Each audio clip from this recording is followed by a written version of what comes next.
அன்பான மக்கள் அனைவருக்கும் வணக்கம்ங்க. இதுக்கு பேர் மலரின் மாடித்தோட்ட பதிவு. இன்றைக்கி நம்ம பதிவில் என்ன பார்க்க போகிறோம் அப்படின்னா, நம்ம வச்சுருக்க மாடித்தோட்டம் பார்க்குறதுக்கும் அழகாக இருக்கணுங்க, அறுவடைகளும் அதிகம் கிடைக்கணும். எப்படி அழகாக அரேஞ்ச் பண்ணலாம் அப்படிங்கிறத இன்றைக்கி எங்கள் மாடித்தோட்டத்தை நாங்கள் எப்படி அரேஞ்ச் பண்ணியிருக்கோம். தினமும் அறுவடைகள் நாங்கள் எடுக்கிறதுக்கு காரணமும் இது ஒன்று. அதனால் அதை பற்றி உங்கள்கிட்ட சொல்கிறதுக்கு தான் இந்த பதிவு கொடுக்குறேன். புதுசாக மாடித்தோட்டம் அமைக்கிறவங்களுக்கும் தொட்டிகள் எப்படி அமைக்கணுங்கிறதுக்கு இது ஒரு பயனுள்ள பதிவாக இருக்கும். முதல்ல உங்களுடைய மாடி அமைப்பை தெரிஞ்சுக்கோங்க. மாடி நல்ல அகலமான மாடியாக இருந்ததுன்னா நீங்கள் தனித்தனியாக பகுதியாக பிரித்து ஸ்கொயர் ஷேப்லேயும் வச்சுக்கலாம், இல்லை ரவுண்ட் ஷேப்லேயும் வச்சுக்கலாம். ஆனால் என்னுடைய மாடி தோட்டத்தை பொறுத்த வரைக்கும் நீளம் தாங்க அதிகம் அகலத்தை விட.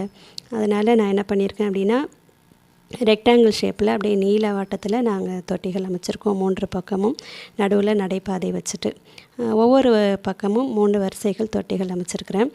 உயரமான செடிகள் எல்லாத்தையுமே பின்பகுதியில் வச்சுருக்கேன். கொடி படர்ற செடிகளை பின்பகுதியில் வச்சுருக்கேன். அதுக்கப்புறம் வரிசைப்படுத்தி அடுத்தடுத்த வரிசைகள் சின்ன சின்ன ஹைட்டை பொறுத்து வச்சுருக்குறாங்க. அதுக்கப்புறம் ஷேர் நெட் போட்டிருக்கிறத பற்றி சொல்கிறேன். ஷேர் நெட் நாங்கள் எல்லா பக்கமும் கவர் பண்ணலை. ஏன்னா பட்டாம்பூச்சிகள் தேனீக்கெல்லாம் வரணும் அதுக்காகவும், அதுக்கப்புறம் நேரடி வெயில் தேவைப்படுற செடிகளுக்காகவும் நாங்கள் அது போல் கொஞ்சம் ஒரு பகுதியை எடுத்து வச்சுருக்குறோம் வெயில் கிடைக்கிறதுக்கு. அந்த இடத்துல மல்லிகை, முல்லை, டேபிள் ரோஸ் இதெல்லாமே வச்சுருக்கோம். இடையில் அந்த மூங்கில் பகுதியிலலாம் ஹேங்கிங் பார்ட்ஸ் எல்லாத்தையுமே நாங்கள் தொங்க விட்டுருக்கோங்க. அழகாக பார்க்குறதுக்கும் உங்களுக்கு அழகாக இருக்கும். அதுபோல் பூச்செடிகள் எல்லாத்தையுமே ஒரே பகுதியில் வைக்காமல் 4 பக்கமும் கலந்து வச்சுருக்கோம். காய்கறி செடிகளுக்கு இடையில் அப்படி வைக்கும்போது என்னாகும்னா, மகரந்த சேர்க்கை கரெக்டாக நடைபெற்று நிறையா பூக்கள், காய்கள் இதெல்லாமே கிடைக்கும். பார்க்குறதுக்கும் எவ்வளோ அழகாக அடுக்கி எப்படி வச்சது மாதிரி எவ்வளோ அழகாக இருக்குது பார்த்தீங்களா. அதுக்கப்புறம் நடுவில் உள்ள அந்த மூங்கில் பகுதியிலையும் நான் அந்த இடத்த தனியாக இருந்தால் அசிங்கமாக இருக்குன்னு சொல்லிவிட்டு அதை சுற்றியும் இது டேபிள் ரோசஸ் வச்சுருக்காங்க. நல்லா பாருங்கள், பார்க்கும்போதே அழகாக இருக்குது பார்த்தீங்களா. எந்த நாளும் நான் நீட்டாகவே வச்சுக்குவாங்க. தினமுமே கூட்டிடுவேன். எனக்கு சுத்தமாக அழகாக இருக்கிறது தான் பிடிக்குங்கிறனால நான் அழகாக அதை அரேஞ்ச் பண்ணிடுவேன். அதனால் நீங்களும் பாருங்கள், இதே போல் மாடித்தோட்டம் அமைங்க.